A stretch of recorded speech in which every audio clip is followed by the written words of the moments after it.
Hi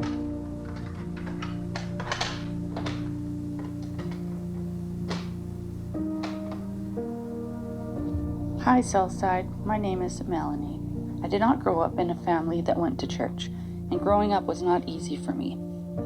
I lived with my mom, and some of my earliest memories are of her with her abusive boyfriend. One night I remember seeing him break her hand on the dishwasher, and when I was 6, he hit me so hard he left a handprint on my back. Later, when I was a teenager, my mom ended up in another relationship with someone who struggled with substance addiction. She did the best she could with what she had, but those experiences left lasting impacts on me. The trauma stayed with me into adulthood. As I got older, I got married, but 6 years ago, my marriage ended. I tried to stay for 3 more years, hoping things would get better, but I was dying on the inside. After my marriage, I ended up in another relationship with a man who also had kids. We became a blended family, and when that fell apart, it felt like I had failed twice. I have 2 kids, a daughter and a son. I've always tried to be strong with them, but during that season it felt almost impossible. At the same time, I live with chronic pain. It affects my ability to work, and thinking about the future feels overwhelming sometimes. When my kids and I moved into our most recent living situation, I remember feeling completely hopeless. I felt alone in every direction I turned. Around that time, a friend encouraged me to apply for All is Bright. I told her I do not want to take from somebody else who needs it, but she reminded me that I was a single mom who needed help, and she was right. So I applied. I was surprised to see that the application for help through All is Bright was simple and judgment-free, and that honestly meant a lot to me. Fast forwarding to drop-off day, when a volunteer arrived at our door with gifts, my kids were home. They saw all the bags and boxes and asked what was going on. I said these are gifts from a church called Southside. Before they left, the Southsider invited me to come to church sometime.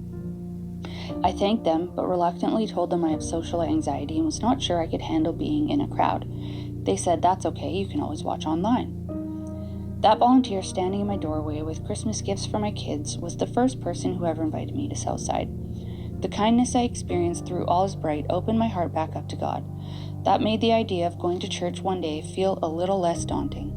On Christmas morning, each of the gifts my kids opened felt thoughtful and specific. A hockey stick, balls and pucks, Mario Kart Uno, and gift cards to shop. It brought hope into a season when we really needed it. Later this year, in the fall, another single mom friend of mine invited me to Southside. She had been invited to the Easter service, and she and her kids were loving it. She told me she thought I would too.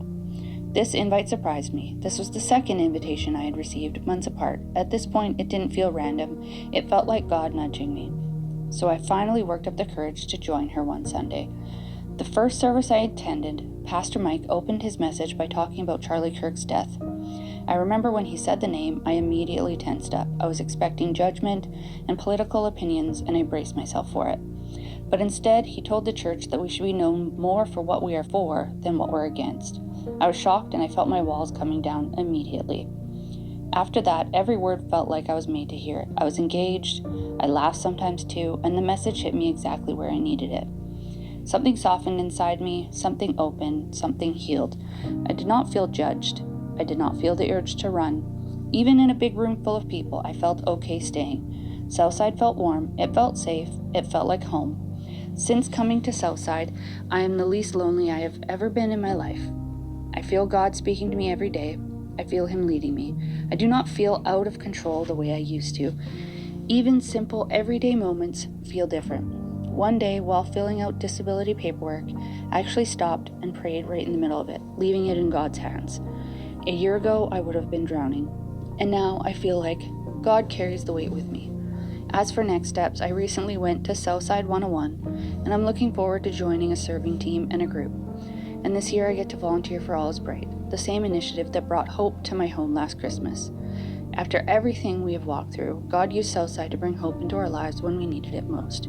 It changed the direction of our whole story, and that means everything. Thank you, Southside. Melanie.